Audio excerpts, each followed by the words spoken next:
Hola, ¿qué tal? Muy buen día tengan todos ustedes. Vamos a continuar con lo nuestro.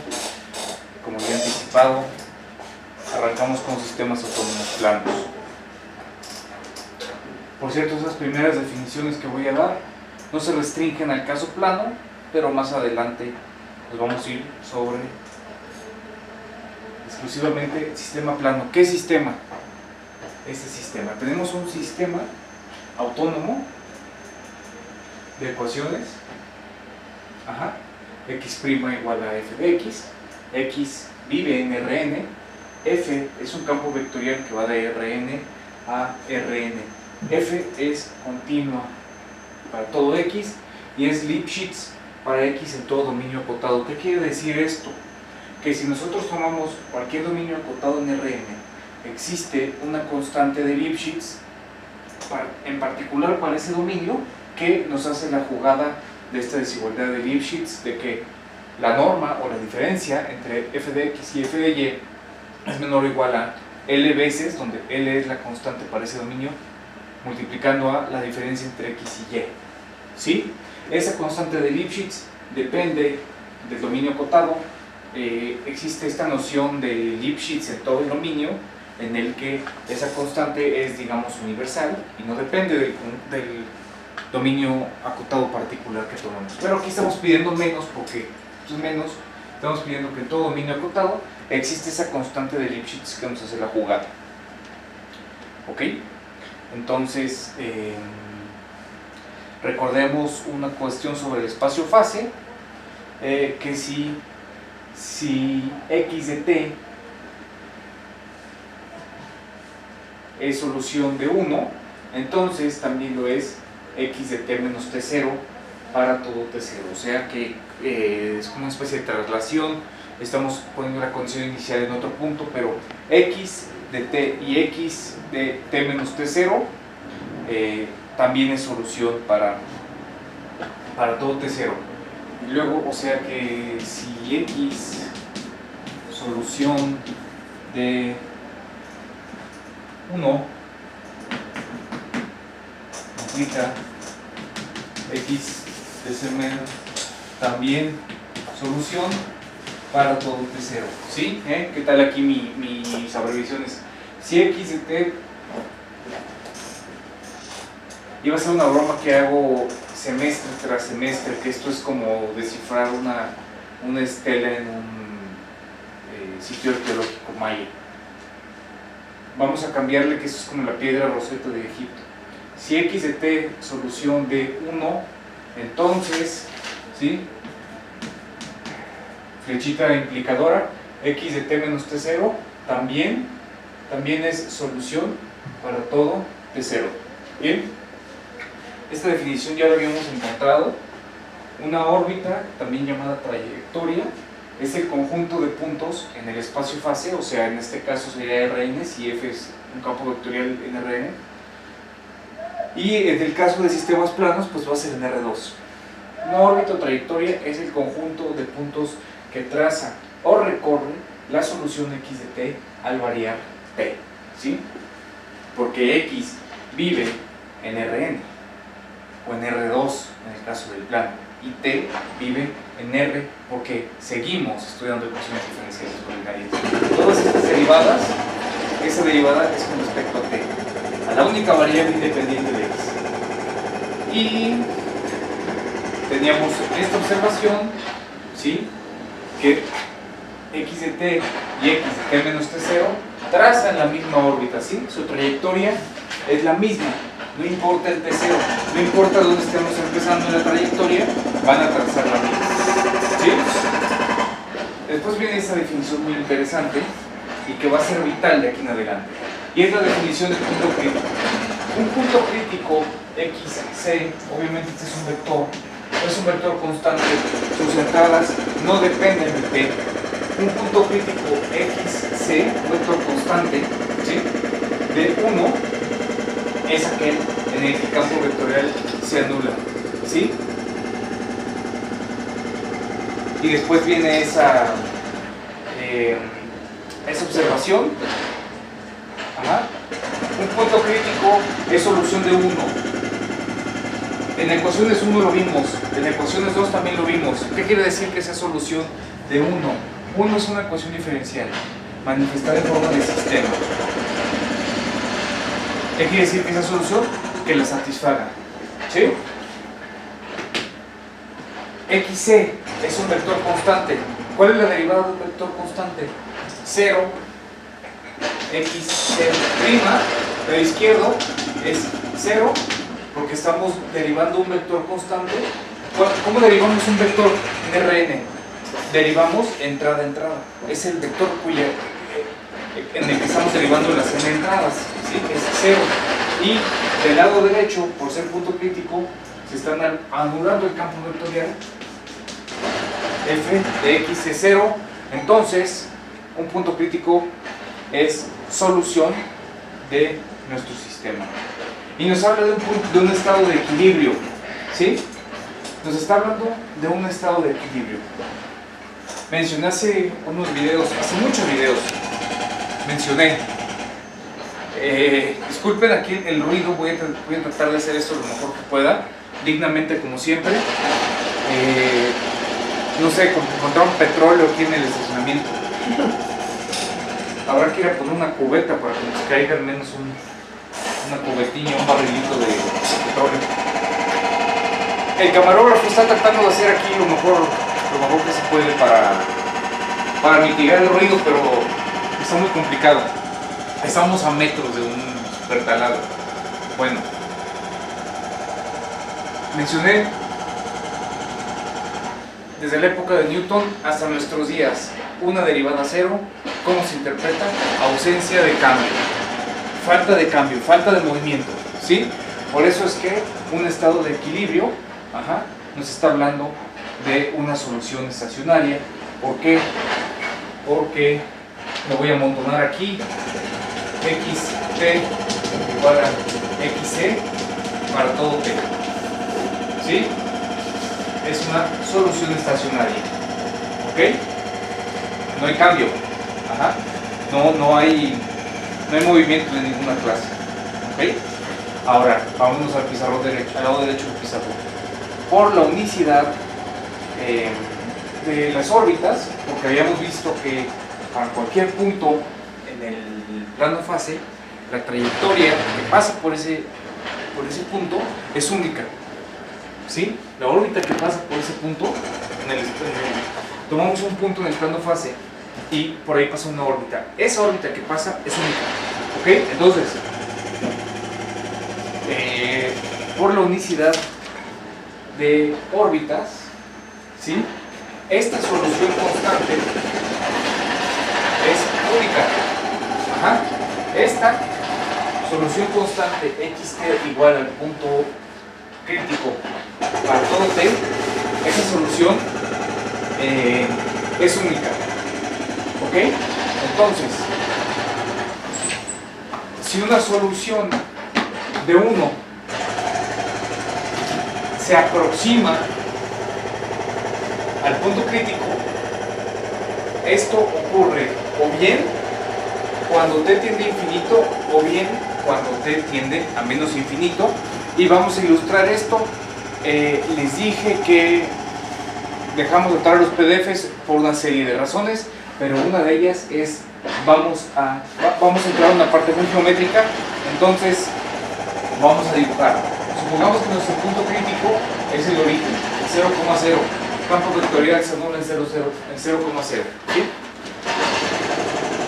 Y entonces una trayectoria no puede venir así,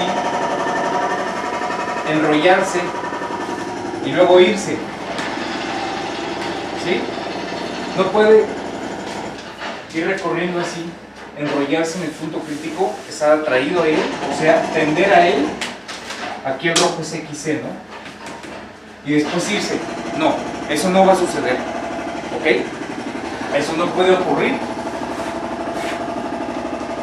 ¿sí? Porque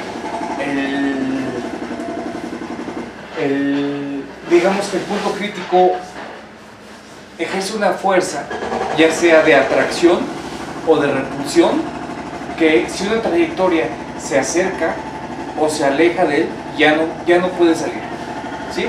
Eso lo vamos a ver más adelante. Está ejerciendo el punto crítico una zona de influencia, ya sea de atracción o de repulsión, sobre las trayectorias. Además, observemos esto. Si xt tiende al punto crítico y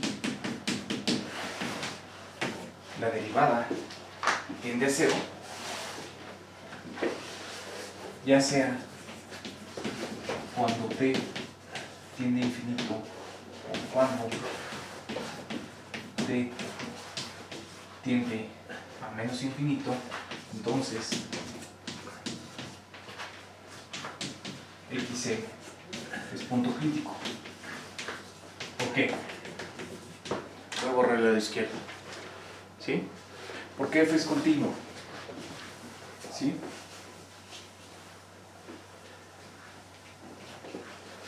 F es continuo, ¿y eso qué nos quiere decir?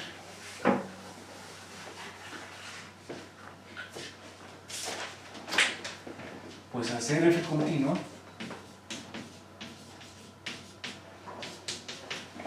f de x, el campo vectorial continuo, tenemos x' de t igual a f de xt, ¿sí? X', ¿a dónde está tendiendo? A cero. Y f de xt, ¿a dónde va a converger? A f de xc, porque xt está convergiendo a xc, ¿sí? Entonces, f de xc es cero, ¿sí?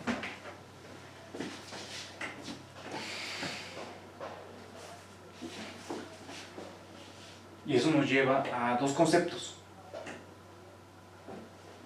Estoy esperando ahora ya acabó aquí el ruidajal, pero ahora lo que tengo es el lado izquierdo mojado. Bueno, eso nos va a decir que los puntos críticos son o sumideros o fuentes.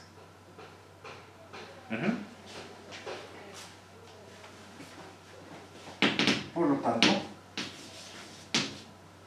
los puntos críticos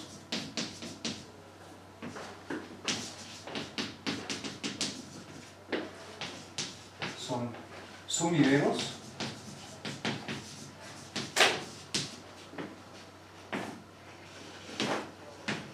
¿Cómo se va a ver un sumidero? Supongamos que el origen es un punto crítico. ¿Sí?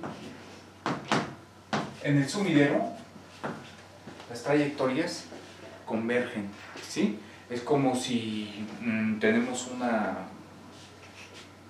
lavamanos, una tina, y está tapada el desagüe o por donde se ve el agua, ¿no? Y de repente y la tenemos llena de agua, la tina, el lavamanos con agua, y después destapamos ese desagüe, ese sumidero. Va a empezar a jalar el agua, y eso es lo que está sucediendo aquí. Entonces los puntos críticos son sumideros, ¿sí? Si xt, la trayectoria, converge a xc cuando t tiende a infinito, entre paréntesis le voy a poner atraen, ¿sí? Porque en el caso ese de lavamanos de la tina, ese desagüe está atrayendo las trayectorias. O son llamados los puntos críticos fuentes si la convergencia, la xc, se da, pero cuando corremos el tiempo al revés, cuando t tiende a menos infinito, entre paréntesis le voy a poner repelen. ¿Y cómo se ve entonces una fuente. Este dibujín fue un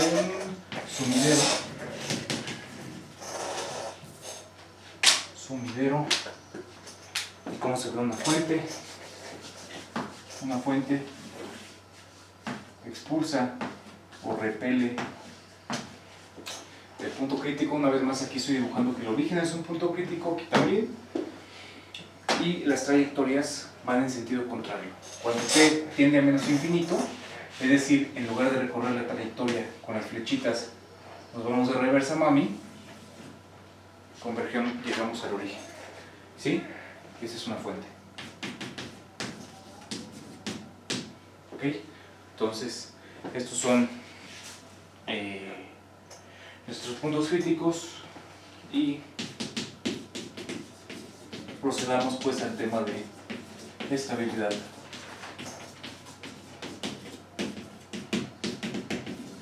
De un punto crítico.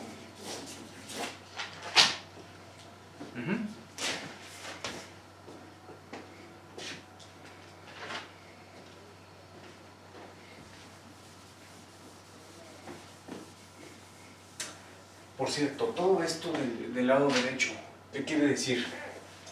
Quiere decir que una trayectoria común y corriente, una trayectoria no constante, no puede incluir a sus puntos un punto crítico. Este análisis que estoy borrando, ese dibujo que estoy borrando, como que pasó al baño el del grupo de taladro y ya regresó. Ese análisis que estoy borrando nos quiere decir que una trayectoria no constante no puede incluir un punto crítico, porque si no ya no sale, se queda, ya se hace constante. Ajá. Entonces, una trayectoria o converge el punto crítico y lo que quieran, pero no puede una trayectoria tocar el punto crítico y seguir su camino. No, si lo toca, se queda. Ajá. O sería constante. ¿Ok? Entonces, vámonos a la estabilidad del punto crítico. La estabilidad que nos va a decir atrae o repele. ¿Es sumidero o es fuente? Vámonos, Rikis, pues.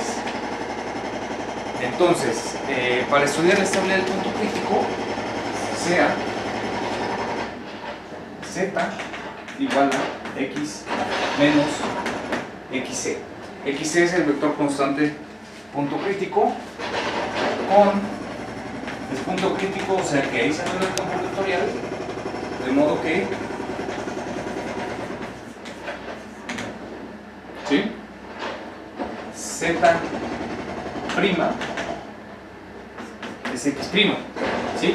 Z es x menos xc. Si derivamos el lado izquierdo, derivamos el lado derecho. Pero ese es un vector constante, entonces lo deriva de 0. Entonces aquí es nada más derivar a x, ¿sí? Pero ¿cuánto vale x? Vale el campo vectorial, ¿sí? F de x. Y esto es f de z más xc. ¿De dónde salió esto? De sumar xc a ambos lados de desigualdad, ¿sí? Z' es x', porque aquí derivamos izquierdo y derecho. X' es igual a f de x, porque ese es el sistema 1, ¿sí? Y x es z más xc, ¿sí? Claro como el agua.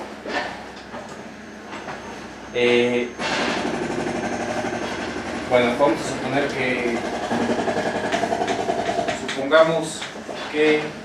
lo pongo acá arriba. Supongamos que f tiene derivadas parciales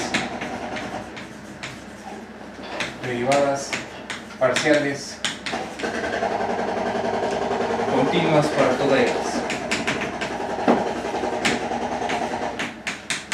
Continuas para toda x. Luego,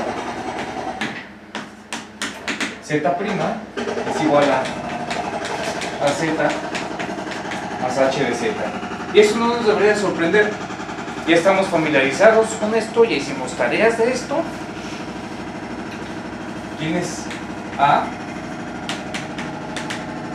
A es pues la matriz jacobiana de f, ¿sí? Evaluada en xc. evaluada en XC, o sea, ya evaluada, o sea, es una matriz constante. Y ya nos la sabemos. ¿Qué le vamos a pedir a H? Que H en su norma sobre la norma de Z tiende a 0. Esto cuando Z tiende a 0, estamos familiarizados con eso. La no linealidad, porque esto es lineal, ¿no? Esta matriz, al ser constante, es lineal, en particular lineal. Y H, y esa es la no linealidad, pero se va a 0 de una manera adecuada. ¿De una manera de qué? Sí, de una manera que podamos aplicar el principio de estabilidad linealizada. ¿Ok? Entonces, si F es plano, ¿sí? O sea que F a X1 y X2 los manda a una F de X1, X2, F de X1, X2, ¿sí? Donde cada una de estas, esta es una función continua de X2 en R, y F2 es una función de X2 en R, ¿sí? Aquí estamos descomponiendo a F, tiene dos entradas, ¿sí? Esto quiere decir en R2, mis queridos arqueólogos. Esto es R2, y eso también es R2. Ajá. Y F es un campo vectorial definido de esta manera. ¿Quién es esa mentada matriz evaluada en XC? Vamos a suponer que, bueno, si XC, vector en R2, tiene dos componentes, XC1, sus dos entradas, ¿no? Porque es un vector en R2. Entonces, ¿quién es esta matriz? Voy a borrar el lado izquierdo porque esto va a tomar algo de tiempo, pero vamos excelentes de tiempo.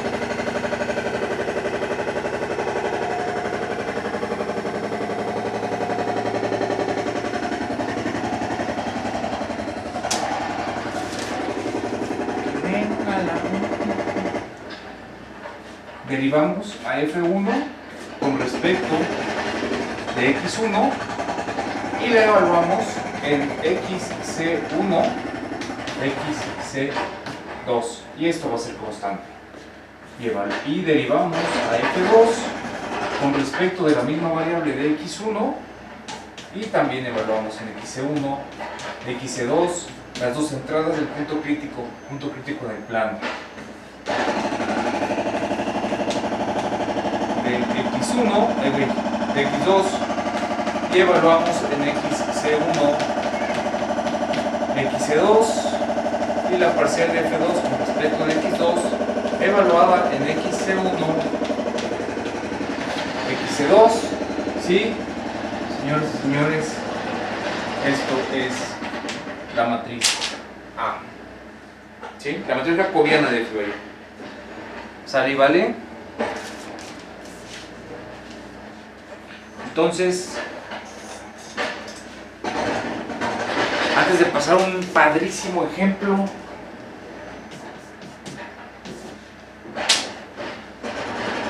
como A es una matriz constante, podemos emplear el principio de estabilidad linealizada y lo escribo aquí, un punto crítico. Esta es la clave, ¿eh? Esta es la clave, mi gente. Esta es la clave. Un punto crítico es uniforme y asintóticamente estable.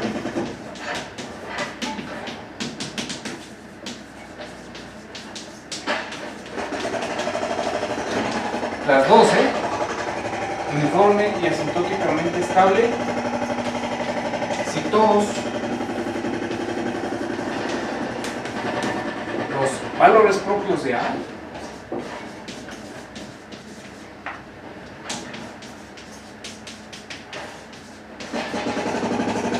tienen parte real negativa.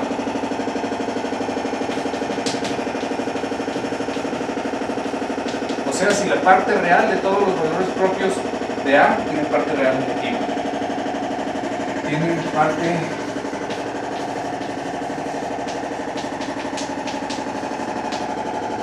real negativa y es inestable como punto crítico.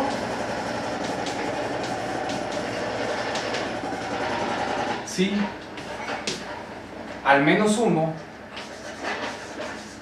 O sea, al menos uno de los valores propios, al menos uno tiene parte real positiva.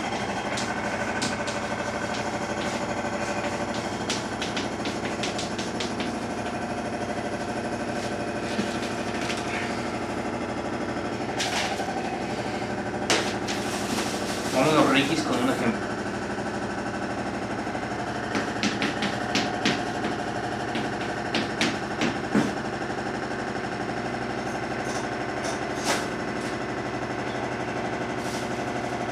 Vamos a ver el papel preponderante de los puntos críticos en un sumidero.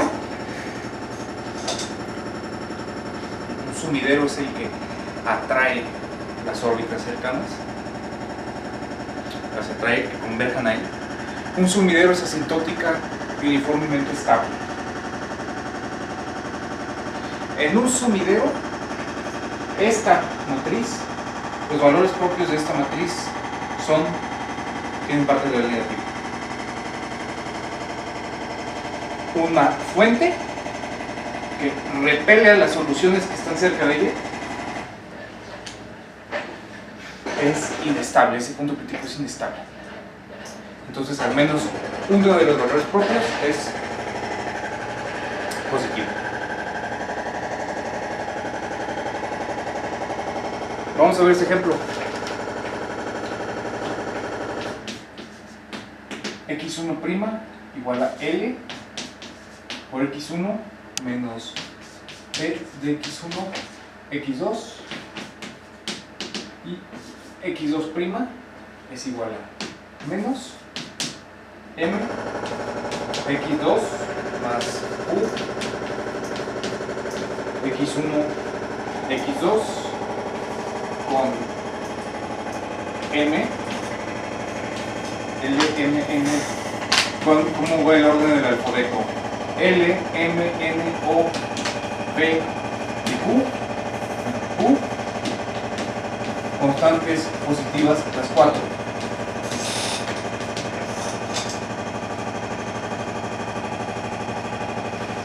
Ese es un sistema de lógica Volterra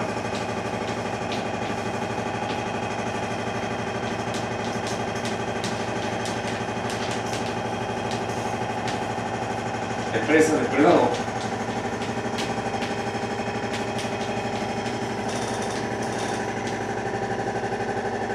En el que x1 nos modela la presa y x2 nos modela el depredador. El depredador, me acuerdo de las películas del depredador. ¿Cuántas hay? Muy chulo. Hay una que está en la selva. ¿Será la 1? Es la 1. Viejas. Sí. Bueno. Presa, ¿cómo de que la presa? ¿La presa de qué o qué? ¿No? Número de presa. Número de presas a tiempo T. Depredador. X2 es el número de depredadores al tiempo T. Y ahora yo les voy a enseñar la magia de las presas depredadores, señores y señores, porque yo conozco la magia de las presas depredadores. Eso tiene una interpretación muy sencilla, muy elemental, que justifica por qué lo construyeron así, el sistema.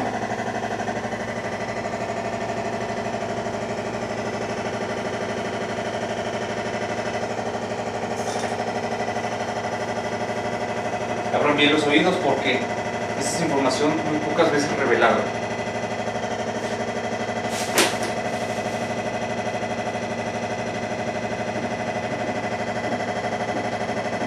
X1', ¿cómo cambia la presa? El número de presas, la población de presas. ¿Sí? L, P, M, Q son constantes positivas, así que no nos preocupamos por eso. ¿Sí? Si quitamos este término, si P es 0 x1' es L por x1.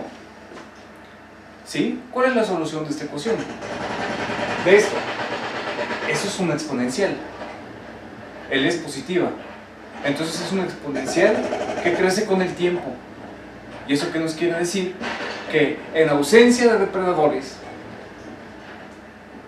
la población va a crecer sola, sin límite, sin cota, lo cual es en sí mismo una abstracción, ¿sí? En ecuaciones 1 yo les dije que hay una corrección de eso.